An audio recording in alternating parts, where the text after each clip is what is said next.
So your loved one has started prep and you're not sure whether things are right, whether this is normal, how to handle things, why are they so hungry all the time, why are they so quiet, why are they different?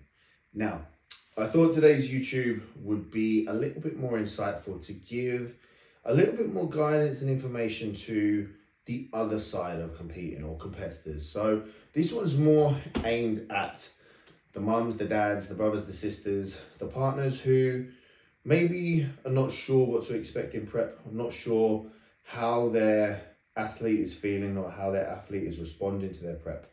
So this one is for you guys. So you're probably in this very delicate, unsure, almost a bit nervous place at the moment where your athlete has said to you that they want to start prep or they've begun prep, and you've probably jumped on Google and started Google bodybuilding or bodybuilding competitions, and you've probably been alarmed at the stuff that comes up. Now, one, never Google anything because it's always going to come up with the worst answers. I want you to more look at it from the point of view of your athlete. This is something that they want to do. This is something that they're interested in. This is something that they're very passionate about.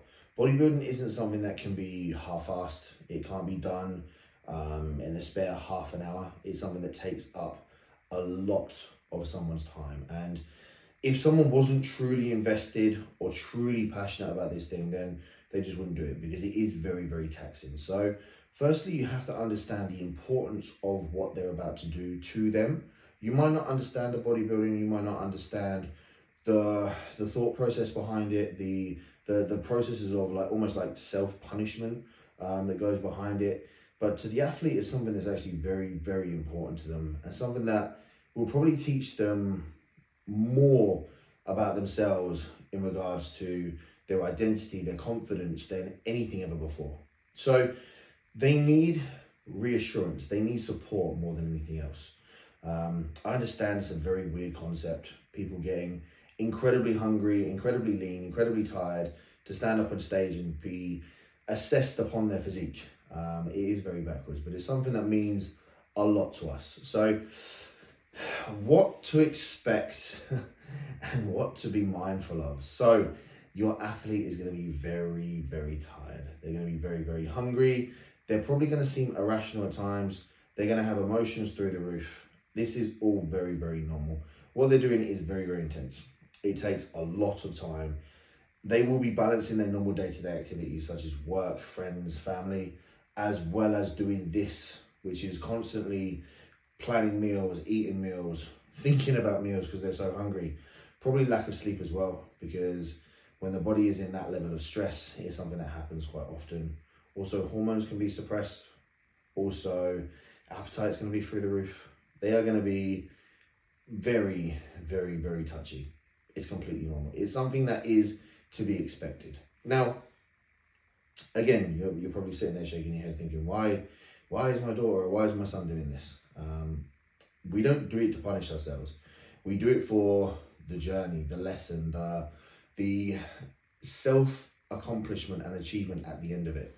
All you have to do is watch your athlete on stage once the prep's over, once they're ready, once they've got to that final goal. Look at their face and you will see everything. You will see exactly what they've put in. You will see exactly what it means to them, exactly how happy they are, exactly what has gone into that prep as well. And that's what it's all about. It's that very, very short-lived, but couple of minutes on stage, that is everything to the athlete. So what can you do with your time of prep? This is something that can be handled very, very different. Obviously, it's very person dependent, but a couple of things that I've picked up over time that working with clients or that I might have experienced myself is that there are many things that need to be handled with a little bit more of an air of caution. One of them is being food, one of them is being time, and one of them is being how you speak about your athlete's appearance. Because they are all things that can trigger negative emotion, it can trigger lack of confidence, it can trigger doubt, worry. And these are all things that are very, very pivotal in this period of time. Your athlete's been dieting for 20, 22, 16, 12, however many weeks, a long time. They are constantly thinking about what they look like, whether or not they're going to be good enough, whether or not they've done enough work, whether or not they are worthy of stepping up on stage. And it doesn't matter whether this is their first time or their 20th time. Pretty much every athlete will go through the same process. So words like, oh, you're not looking too good, you don't look healthy, you look lean, I'm worried about you, you're looking skinny, they can all come across as very, very damaging terms. So it's difficult, and as a loved one, you're going to see your athlete going through this kind of drawn out, tired. Their features are going to change. They are going to look more drawn out. They are going to look quote unquote ill, which is fair enough, but they don't need to hear it. They definitely don't need to hear it. That's something that you just need to internally think about, because the last thing they need to hear is something like that. Words like, you're looking good, I can see how hard you're working, keep going, you're looking lean, in a positive manner, is something that your athlete is going to want to hear, is going to need to hear at times. Secondly is food and events, or outings, things like that. Now, your athlete has been, in the nicest way, deprived of food for a very long time. They're going to be hungry. They are going to have a level of food focus. They are not going to be eating the normal foods that they usually eat. It's just how prep goes. They're not punishing themselves. They're not starving themselves. It's choice. They can pull out at any time. The reason they don't is because they are working so hard towards that end goal. That end goal is more important to them. They haven't developed anorexia. They haven't developed an eating disorder. It's something that is part and parcel of prep. They will go through this phase. So the lines like, one won't hurt, or you can have a day off, or you can afford a meal off, you've been working so hard, you deserve it, you've earned it.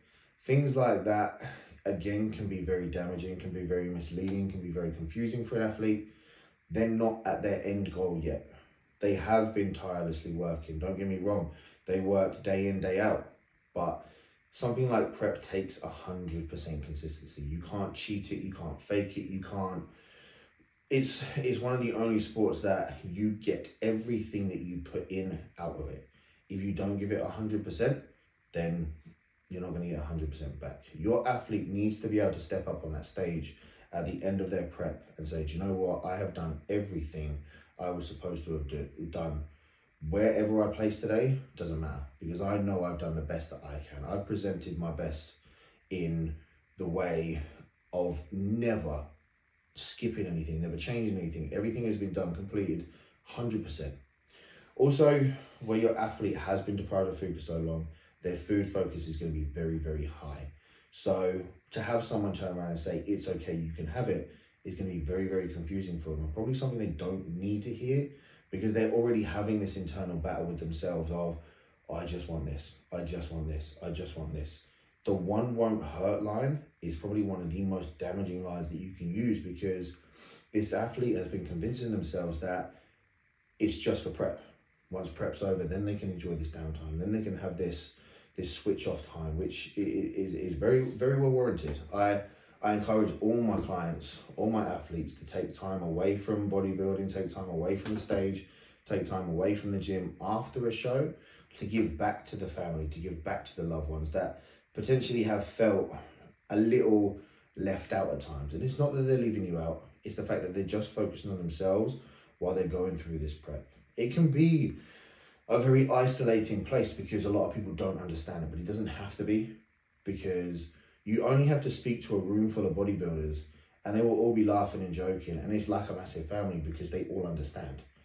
If your athlete has a little bit more understanding in what they do, then they will feel more comfortable. They'll feel that they can talk more. They won't feel guilty or as if they have to miss family events or miss family meals because they can't eat what you're eating. So things like planning family events that are not food orientated, planning things that is not going to potentially make your athlete feel guilty. They're going to be very tired. They're not going to want to do things late at night.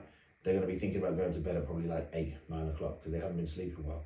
they're up at maybe 3, 4 o'clock in the morning again because they're not sleeping well. So there are going to be things that they're going to try and be looking out for themselves. It's self-preservation. So anything they're doing is never to be taken personal. They are going to be tired, they're going to be very, very hungry, and they are incredibly focused on their end goal. So the best thing you can do as their loved one is just understand a little bit about how they're feeling, help support them in the best possible way, and then when it's all said and done, be there at the end of the day to support them on the show day, and then go and enjoy your burgers, cakes, crisps, whatever you want to enjoy with them, and then have some fun. So guys, hopefully that gives you a little bit more of an insight into what your athlete's feeling, what they could go through, and how you can help them a little bit more. Much love, stay tuned, and I will see you all soon.